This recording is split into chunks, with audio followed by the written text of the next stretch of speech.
Olá pessoal, saudações a todos. Então quem está falando é Rodrigo Aguiar, da Radiologia Ortopédica, e nessa aula de hoje eu quero conversar com vocês sobre a avaliação pela ressonância magnética no plano sagital. Então, anatomia do ombro pela ressonância magnética no plano sagital, contextualizando com algumas doenças, com algumas situações para o aprendizado ficar mais legal, ficar mais divertido. Então vamos lá.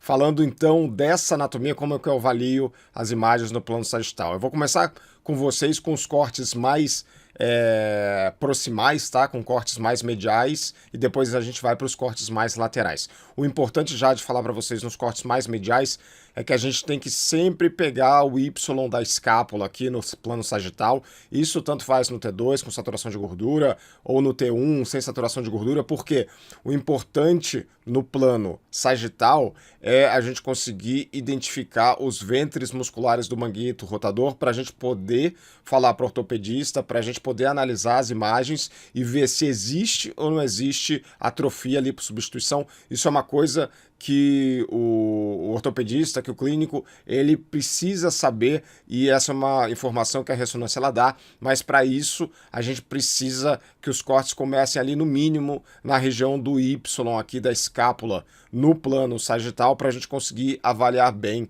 os ventres musculares, né? E sempre muito cuidado quando você tiver rotura muscular e o ventre ele estiver retraído, o tendão retraído e o ventre ele fica mais retraído também, então tem que tomar cuidado com isso, porque às vezes a gente dá atrofia e lipossubstituição, mas na verdade não é que tem atrofia e lipossubstituição. É o tendão que retraiu, o ventre muscular retraiu junto, e o nosso corte no plano sagital, ele acaba não contemplando, né? Acaba não pegando a região do ventre muscular, ok? Então vamos lá, vamos começar aqui a olhar essa anatomia então. Então aqui nós temos o pulmão aqui, as costelas, então isso aqui é anterior, aqui é posterior. Então, a musculatura anterior aqui à escápula, nós temos o ventre muscular do subescapular, o músculo aqui, ó, na região da superior aqui do Y da escápula, nós temos o supraespinhal, que fica na fossa do supraespinhal, e aqui embaixo, na fossa do infraespinhal, então nós temos o ventre muscular do infraespinhal e mais para baixo aqui o do redondo menor. Aí nós temos o trapézio aqui em cima, o deltoide, uma parte dele já aparecendo aqui para trás, aqui embaixo nós temos uma parte do redondo maior, e aqui mais medialmente e anteriormente nós temos a clavícula. Então passando para um corte um pouco mais lateral agora, então a clavícula vai aparecendo melhor, o restinho do trapézio, a espinha da escápula aparecendo bem, o Y da escápula aqui, né?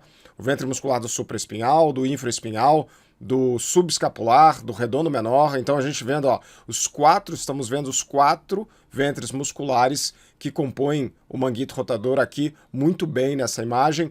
O redondo maior aqui embaixo, começando a aparecer aqui a porção da cabeça longa do tríceps braquial, o deltoide aqui atrás. Então, seguindo, então, um corte um pouquinho mais lateral. Repare que aqui, pessoal, daqui a pouco a gente já vai começar a ver, já está vendo até, né, os vasos aqui que passam pela incisura supraescapular e vão para a incisura espinoglenoidal. A gente vai começar a ver nessa região aqui. Então, olha só aqui, a clavícula. Aqui tem um processo coracoide já, nós temos aqui os ligamentos córaco-claviculares, espinha da escápula, ventre muscular do supraespinhal, ventre muscular do infraespinhal. Então aqui a gente já está mais ou menos na região da incisura espinoglenoidal, que passam os vasos e o nervo supraescapular, né, que vai inervar o infraespinhal. Nessa região, lembra, aqui em cima ele inerva o supra, se tiver uma lesão mais para cima, antes do supra, vai denervar supra e infra. Se a lesão ela for passando o supra, ela só vai denervar o infra, né? Isso que é importante a gente saber. Então aqui na frente nós temos o ventre muscular do subescapular, então aqui redondo menor, e aqui de redondo maior, tríceps, deltoide aqui atrás, e é isso aí. Vamos para o próximo corte, vendo melhor aqui os ligamentos coracoclaviculares entre a clavícula e o processo coracoide, espinha da escápula, ventre muscular do supraespinhal, infraespinhal, redondo menor, o ventre muscular do subescapular aqui, grandão, bonitão, bem definido. Repare que aqui na frente a gente já começa a ver, inclusive, estruturas do plexo braquial que estão passando aqui na frente do subescapular, né? Aqui já é a região do espaço retropeitoral menor, né? Que a gente já tem nessa porção mais lateral do desfiladeiro torácico. Aqui o redondo maior, o cabeça longa do tríceps aqui, o músculo deltoide. Então vamos lá, continuando, próxima imagem. Clavícula, processo coracoide, ligamentos coracoclaviculares, supraespinhal, infraespinhal, redondo menor, aqui a gente já está próximo da base do acrômio, subescapular aqui na frente, né? E a musculatura que eu falei para vocês, ela mantém a relação nesse corte. Que a gente já tá vendo, olha só a glenoide, né? Começando a ver a glenoide bem definida aqui, com aquele aspecto de pera, né? Olha só o aspecto de pera da glenoide, isso aí numa outra oportunidade, quando a gente conversar sobre instabilidade glenumeral, conversar sobre lesão do tipo Bankert. Então a gente vai falar sobre o aspecto, inclusive, de pera invertida, que a lesão do tipo Bankert pode fazer. Num corte mais lateral, então, a gente já consegue ver então a glenoide, aqui é a região do lábio glenoidal, ó, essa margem escura aqui é o lábio glenoidal visto no plano sagital.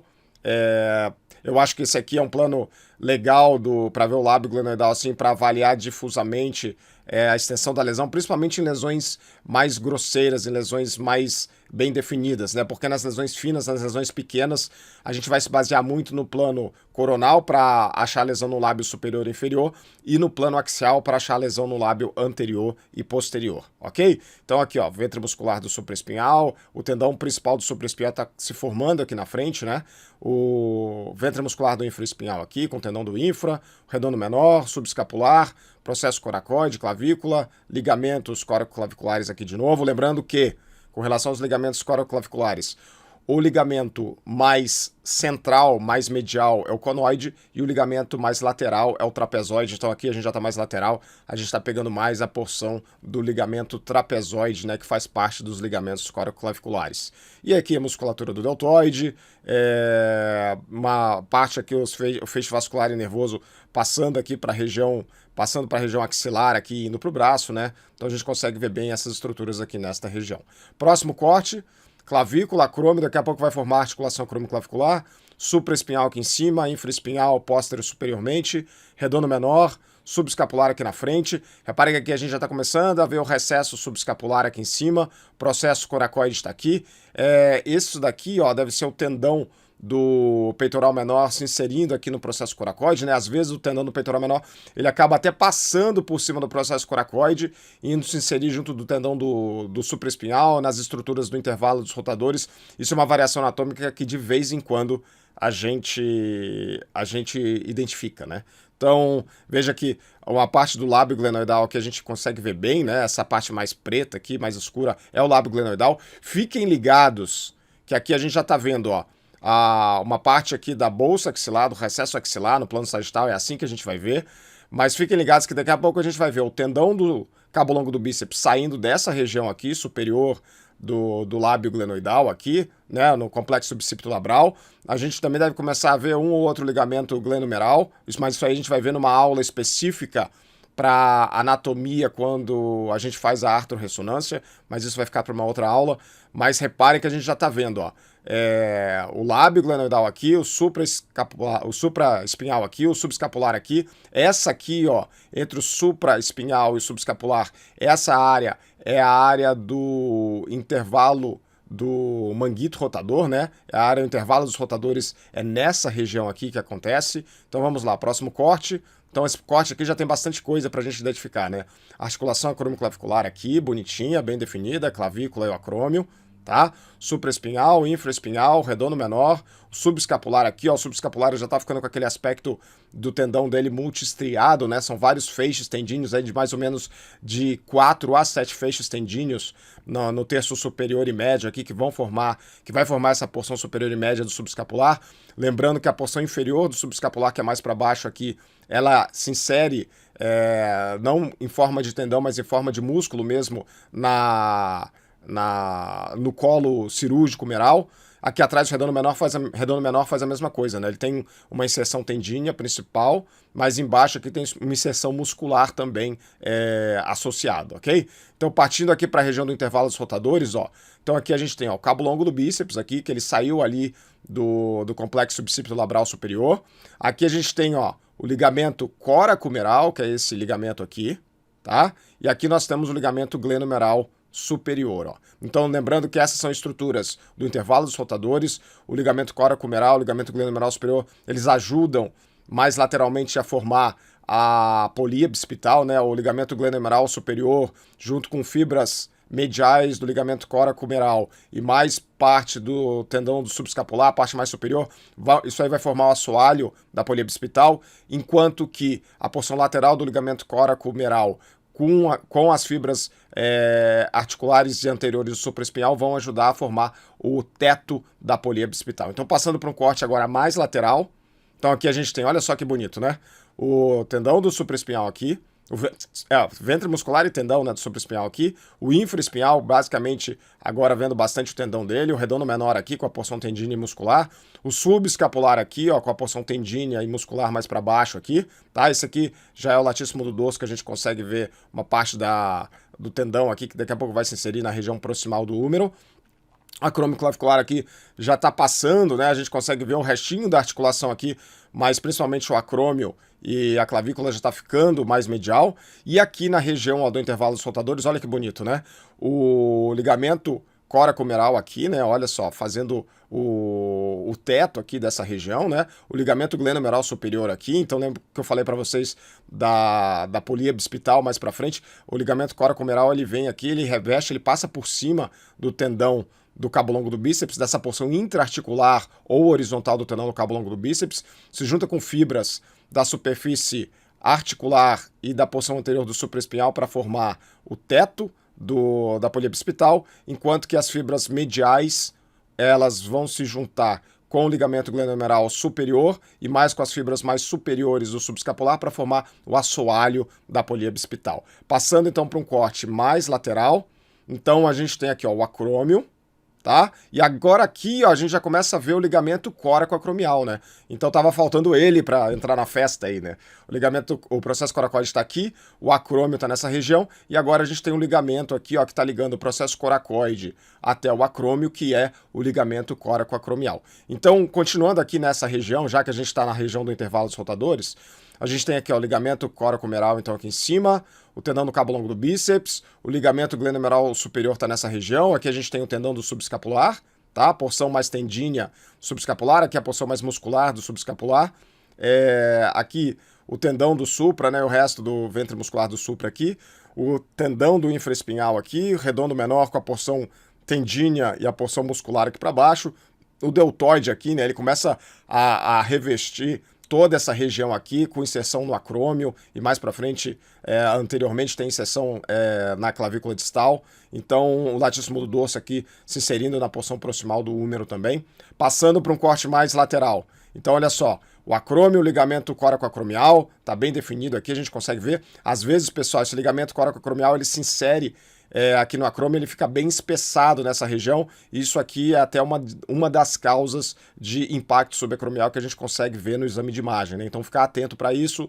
Só lembrando outra coisa também, já que eu estou falando do acrômio, repare, ó, aqui eu estou no nível da articulação acromioclavicular, aqui eu estou passando a articulação acromioclavicular, aqui eu passei de vez a articulação acromioclavicular.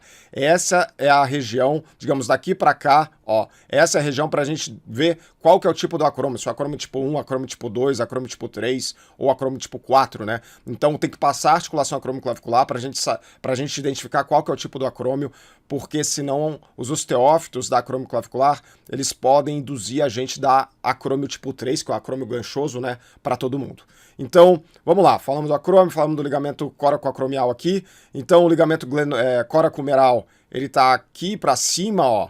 Ele está passando aqui, ó, por cima do cabo longo do bíceps. Lembrando que o ligamento coracohumeral, quer dizer, ele se continua junto com a superfície, na verdade ele envelopa, né? Ele envelopa os tendões do supraespinhal e infraespinhal, mas a porção inferior dele, ele fica bem espessa nessa região aqui, ele se continua com a porção inferior do supraespinhal e infraespinhal aqui, e ele vai ajudar a formar o cabo dos rotadores, que é uma outra estrutura que a gente vai conversar uma outra hora, mas só para vocês já terem isso na cabeça, o ligamento coracohumeral, ele se continua aqui, ele envelopa o supraespinhal e infraespinhal também, e essa porção inferior aqui, que envelopa o supra e o infra, isso aí ajuda a formar o cabo dos rotadores, que é uma estrutura importante para, digamos assim, para fazer o backup dos tendões do supra e do infra em caso de rupturas, mas isso aí a gente vai conversar numa outra oportunidade. Então, aqui nós temos o ligamento glenomerular superior, né? Daqui a pouco o tendão do cabo longo do bíceps, ele aqui ainda está intraarticular, mas daqui a pouco ele vai descer, ele vai entrar na porção oblíqua dele ou deflexional, para depois ele ficar vertical.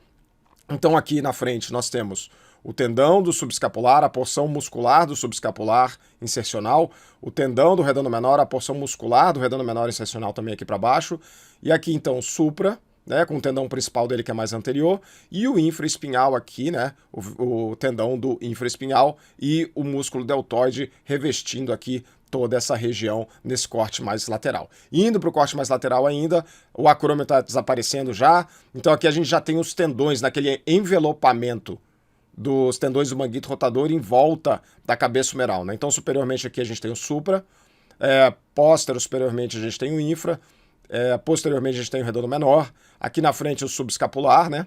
E aqui nessa área aqui que é o intervalo dos rotadores, a gente tem o cabo longo do bíceps passando aqui, e o ligamento córaco humeral fazendo então o teto da polia bicipital, dessa região distal do intervalo dos rotadores, e o ligamento glenomerular superior aqui localizado nessa região. Pessoal, essa região do intervalo dos rotadores é melhor vista quando a gente injeta contraste intraarticular, né? Porque aí a gente tem um líquido aqui em volta do cabo longo do bíceps, o líquido com gadolínio nos recessos articulares, mas nas imagens sem injeção de contraste intraarticular, já dá para a gente ver essas estruturas e a gente já consegue tirar bastante informação, mesmo sem fazer uma artrorressonância magnética, ok? Vamos para o próximo corte, o corte mais lateral. Nesse corte lateral, então, a gente está vendo o supraespinhal, o infraespinhal. Lembra, então, que pela anatomia, pelos conceitos mais recentes, é o infraespinhal que invade, né, a praia do supraespinhal e não o supraespinhal que invade a praia do infraespinhal.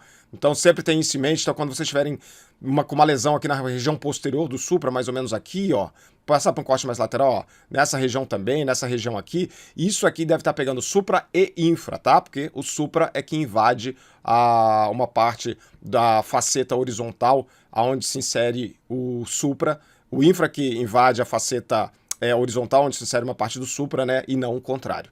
Então aqui já passou a inserção do redondo menor aqui.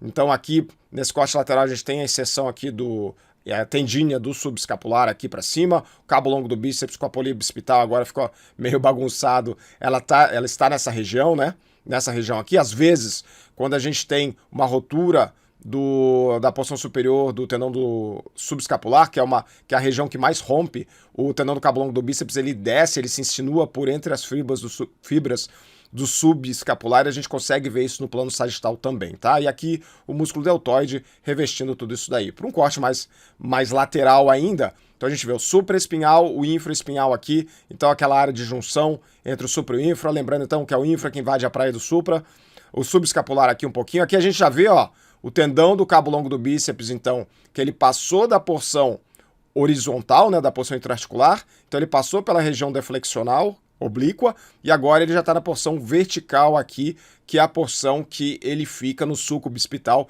que tem a bainha do cabo longo do bíceps, ok? Aqui na frente a gente vê o peitoral maior, o deltoide está aqui, então essa aqui é a região do sulco deltopeitoral. Vamos ver se tem mais algum corte lateral, eu acho que tem. Não, esse foi o nosso último corte. Pessoal, uma dica que eu dou para vocês é o seguinte, procurem também chegar no protocolo de ombro de vocês do plano sagital, chegar até um corte mais lateral do que esse que eu estou mostrando para vocês verem realmente, para estudar toda a inserção do supra, do infra, do subescapular no plano sagital, porque esse daqui é um ótimo plano para a gente fazer medidas do comprimento da lesão e para a gente também fazer uma triangulação aí melhor com o plano coronal e com o plano axial. Ok?